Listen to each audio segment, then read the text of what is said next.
see, ladies and gentlemen, we've been trained like circus animals, programmed and conditioned from birth to believe there's such a thing as free will. We walk around proud, heads held high, chests puffed out, telling ourselves this grand story. I choose, I act, I move completely of my own accord. But if we actually look carefully, if we strip away all the comfortable lies and look with naked, unfiltered eyes, something very strange begins to dawn on us. Something that might shake everything you thought you knew. You move your hand right now, simple as that, and you tell yourself, I decided to move my hand, that was my choice. But here's the kicker. Did you decide to decide that? Did you somehow know how to decide to decide? Of course you didn't. The decision just popped up out of nowhere like a bubble rising to the surface of water. It appeared in your awareness, and you immediately felt, I did that, that was me.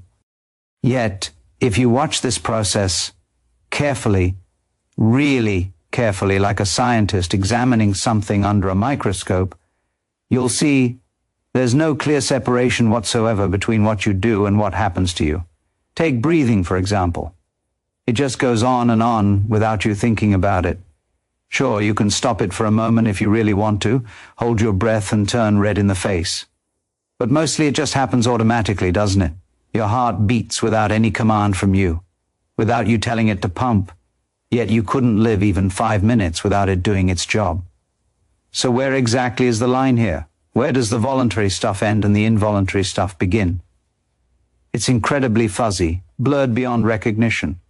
And precisely because it's so fuzzy and unclear, this whole story we tell ourselves about free will starts to wobble and fall apart.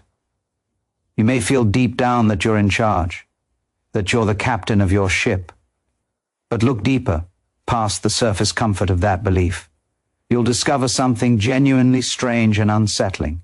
What you've been calling free will your entire life is actually just a happening, an event. It's like watching a ripple move across the surface of the ocean, or a flame dancing and flickering on top of a candle. Your so-called choosing happens within a massive field of other happenings, all interconnected. You cannot stand apart from it, separate and independent, no matter how much you want to believe you can. But there's this superstition buried incredibly deep inside us, planted there by culture and language, and everything we've been taught. A superstition that whispers constantly, no, you're something quite apart from the rest of it all. You command your own destiny with an iron fist. You will the future into existence through pure determination. I'm afraid that story simply doesn't hold any water when you examine it closely. If you look honestly at even the simplest, most ordinary moment of your life, you'll see a long chain of causes and conditions reaching far beyond anything you can even begin to imagine. Invisible forces shaping every tiny movement you make, every desire that bubbles up in you, every single word that comes out of your mouth. So you're not really the commander of your destiny at all. You're more like a marvelous, beautiful expression of destiny itself, unfolding exactly as it must. We've been carefully taught to imagine a voluntary self, a little controller sitting in our heads, acting upon an involuntary world that's separate from us. But is that really how things work? If you watch carefully without judgment or fear, you'll see that even the acts you proudly call voluntary rise up out of a background you absolutely do not control. They are, to use a very elegant Chinese phrase, Xiron, meaning of themselves, spontaneous, natural, arising without effort. And here's the deeply uncomfortable truth that most people don't want to hear, my friends. If you truly examined with brutal honesty all the hidden conditions that lead to what you firmly believe are your choices, the social influences that shaped you, the language you were taught as a baby, the culture you were raised inside like a fish in water, the nervous system you absolutely did not design yourself, you would clearly see that you're far less the captain of your ship than you've spent your whole life supposing. Yes, it definitely feels as if you decide things. It feels real and solid. But you decide in the same way a cloud decides to rain, or a wave rolling in from the ocean decides to break on the shore. The movement is absolutely real, nobody's denying that. But the separation you feel between yourself and all the forces swirling around you is quite simply an illusion, a trick of perception. And so if this is actually true, If your precious sense of being in control is as much a happening as it is a doing, where exactly does that leave you?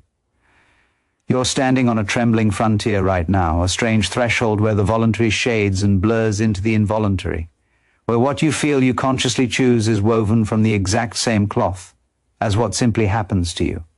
It's precisely here, right at this blurred, dreamlike zone, that we must pause and look even deeper into this strange, shadowy realm where voluntary and involuntary dance together like partners, each one depending entirely on the other, neither one quite apart or separate. So then here you are, standing on that curious threshold where your sense of choice melts like ice into your sense of destiny. And if you look very closely without blinking, you'll see clearly that there's no fixed line anywhere, no sharp edge dividing what you do from what happens to you. They're the same thing wearing different masks. Take breathing again, since it's such a perfect example. Most of the time, maybe 99% of your life, it just goes on completely by itself. You don't will your breath in and out. It breathes you the way the universe breathes through you. But if I suddenly ask you right now to hold your breath, you can absolutely do that too. So which is it? Is breathing voluntary or involuntary? The answer is it's both and neither. It exists in that mysterious space between the two. Now think carefully about your heartbeat for a moment. It pulses rhythmically without stopping, carrying blood to every corner of your being, keeping you alive second by second. You don't order it to beat. You don't sit there concentrating, making it pump. Yet without its constant beating, you could never will anything at all. Your entire sense of being a person with free will depends on this involuntary action you have zero control over. And in that exact same fashion, decisions arise within you seemingly out of nowhere. You think you make them out of thin air in a sudden flash of choice. But did you actually choose to have the background, the entire life history that gave rise to that specific decision? Did you choose your parents, your childhood, your brain chemistry, the culture you were born into? Of course not. Our culture loves to encourage us to imagine the mind as a little boss perched up in the skull, a tiny dictator ordering the rest of the body around like a foreman barking commands at workers. But if you actually watch carefully how your mind works, you'll see that your mind is far more like the crest of a wave, completely inseparable from the deep surge of water beneath it. The wave cannot move at all without the ocean underneath it. In exactly the same way, you cannot act, cannot choose, cannot do anything without an entire sea of conditions moving you and carrying you forward. The air you're breathing right this second, the language you speak that shapes how you think, the people around you throughout your life, the entire vast weave of existence supports you and makes you possible. There's no hard division anywhere between doing and happening, between the pusher and what gets pushed. You are pushed and shaped by what you push. You are moved by what you move. It's a circle with no beginning or end. This is exactly why, sometimes in a quiet moment when you're not distracted, you may suddenly feel as if you're dreaming your everyday life, that everything is somehow floating just out of your grasp, as if you're a puppet dancing on hidden strings you can't quite see. And depending on your personality, on how you're wired, that realization may either terrify you down to your bones or give you the most marvelous sense of freedom you've ever tasted in your entire life. Because if there really is no separate controller sitting inside you like a little person at a control panel, no tiny captain of your soul steering the ship, then you're suddenly free of the endless, exhausting burden of trying to manage what simply cannot be managed. You can finally discover that you are a process unfolding naturally, like a flower opening in the morning sun. And that process has absolutely no need of a controller because it's already doing perfectly well, all by itself. Thank you very much. If you can truly begin to see this, really see it, you might start wondering, as so many have before you throughout history, what exactly this means for how you live. Is everything simply determined like clockwork? Are we only passive marionettes dangling helplessly in the wind of circumstances we can't control? Or is there something beyond that stale, tired old debate of determinism against free will? We must look deeper still, right into the beating heart of what truly happens moment by moment, to see whether there's any real difference at all between what you call yourself and the world that surrounds and contains you. And so naturally you may ask, if I'm not just a mere puppet on strings, yet I also don't stand apart as some separate, isolated doer making everything happen, then what in the world am I? Look deeply into this question without running away from it, and you'll see clearly that neither the doctrine of absolute determinism nor the doctrine of a freely willing separate self can possibly explain what's actually happening right now. The old stubborn habit of splitting the world into doers and happenings, into causes and effects, into subjects and objects, simply will not hold up under examination. You see, the behavior of what you call the individual, this person you think you are, is the exact same process as the behavior of what you call the environment around you. You genuinely cannot separate them, no matter how hard you try. They move together like two sides of one single coin, or the two poles of a magnet that cannot exist without each other. You cannot have a North Pole without a South Pole. You cannot have positive without negative, nor can you have an organism, a living being, without the world in which it unfolds and exists. When you feel yourself deciding something, when you confidently say, I will do that, that precise moment arises from countless conditions you don't even see, don't even suspect are there. And yet, it's still genuinely your movement, your action. It's like a wave rising on the vast ocean, full of its own unique shape and power, but never for a single moment apart from the water that carries it and makes it possible. We've been trained, like dogs, to see ourselves as little things, tiny separate entities moving about inside a big world that's foreign to us. Yet that picture, that entire way of seeing, is completely false. You're not some alien pilot riding around in a flesh machine. You're the entire field of forces expressing itself in the specific form you call your body and your thoughts and your personality. As the ancient Chinese philosophers said so beautifully, it happens of itself, naturally, spontaneously, without any need for a controller. The real difficulty here is that our culture simply hasn't yet grown a logic, a way of thinking, capable of holding this paradox together without falling apart. We still swing wildly back and forth between two equally false extremes, the illusion of being a helpless machine with no choice, and the illusion of being an isolated, all-powerful controller, making everything happen. Both views completely miss the mark, miss what's actually going on.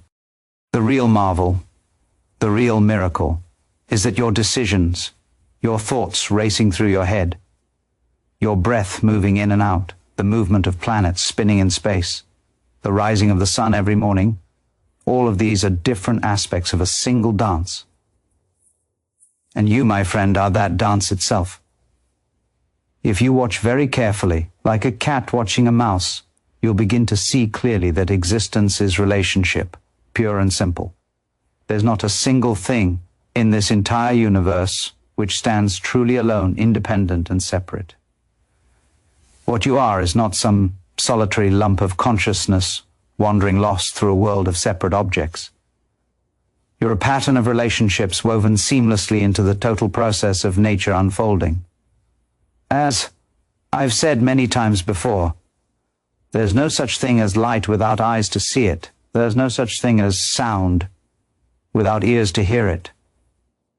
And there's no such thing as an organism without an environment to support it. The environment creates the organism, shapes it, defines it, just as the organism creates and shapes the environment. And the two move together in a dance, each one defining the other, neither able to exist alone. You are precisely what you are only in relation to everything else around you. Your existence is exactly like the sound of a drum, which cannot possibly happen without the drum itself, the stick that strikes it, the player who moves the stick, and the space that carries the sound to your ears. Take away any single one of those elements, and the sound vanishes completely into nothing. We constantly forget, you see, that our whole being, everything we are, is conditioned and made possible by a vast field of interconnections stretching in all directions. You do not exist apart from the food you eat that becomes your body. You don't exist apart from the air you breathe that fills your lungs. You can't exist without the language you speak that shapes how you think, or the ideas you inherited from culture that frame everything you believe. These are not mere accessories that happen to surround you like decorations. These are the actual threads that weave you into existence. You are made of them. There is then no absolute boundary, no clear line between the voluntary and the involuntary. Because what you do voluntarily is only made possible by what you do involuntarily. Just as your deliberate movements depend completely upon your heartbeat, which depends upon oxygen, which depends upon sunlight, which depends upon a star burning, which depends upon the galaxy, which depends upon forces we barely understand. In the end, after all the analysis, there's no separate self confronting an alien world. There is simply the grand relationship, the cosmic dance, in which what we call subjective and what we call objective are two faces of a single active existence. You might recall the fascinating example of a hologram, where each tiny fragment somehow contains the pattern of the whole image, in exactly the same way. Each single wave on the ocean tells you something about the entire sea. Every leaf upon a tree, every line in its delicate veins, is shaped by the earth beneath, the sun above, the wind that blows, the rainfall that feeds it, and the countless ages of life that came before it. Nothing stands alone, ever. Every so-called separate thing is actually a momentary form within a vast field of relationships, the same field that sustains it and defines what it is. Just as the entire organism is somehow contained in each of its cells, carrying the DNA blueprint, so the whole pattern of the universe is carried within every fragment of existence. That's precisely why a clever anthropologist can take a single ancient jawbone and from its structure alone reconstruct the entire creature to which it belonged thousands of years ago. Because the part is never really just a part at all. The part is a window, a doorway, upon the whole. When you truly see this, really understand it in your bones, you finally understand that there's no fundamental division between what happens to you and what you do. The so-called environment is not out there separate and apart from you. It is you. Just as much as your hands are you, just as much as your breath is you. The Buddhists express this truth beautifully in their ancient texts. They say that existence is like a vast net of jewels stretching to infinity. Each jewel reflects all the others perfectly, stretching in every direction without end. There's no master jewel sitting at the center controlling everything, no privileged jewel more important than the rest. But each single one contains the reflections of all the others. So then why don't we see this great interconnection clearly? Why do we feel so heartbreakingly separate from the rest of the world, so isolated and alone? The answer is actually quite simple, though rather surprising when you first hear it. Our senses and our minds are screening devices, filters. Your eyes, your ears, your skin, all these marvelous instruments of perception are built specifically to filter out most of reality. Your eye, for instance, responds only to a narrow band of electromagnetic vibrations we call visible light. It doesn't see cosmic rays, gamma rays, infrared, ultraviolet, or the vast majority of what's actually out there. Your ears hear only a thin slice of all possible sound frequencies. The rest is completely ignored, filtered out. But this screening doesn't stop with your physical senses. The mind screens too, maybe even more drastically. We look at the flowing world through concepts and categories we learned as children. We think in names, in labels, in rigid definitions. And these become like the slats of a Venetian blind, blocking out everything that seems unimportant to survival. And what gets left out, what gets ignored and dismissed, is precisely the field of relationships connecting everything. We overlook the spaces between things, the intervals, the silences that join them. Yet it's those very gaps, those empty spaces, that actually make the pattern possible. A melody, after all, is not only the notes you hear, it's the silences between them that give it shape and meaning.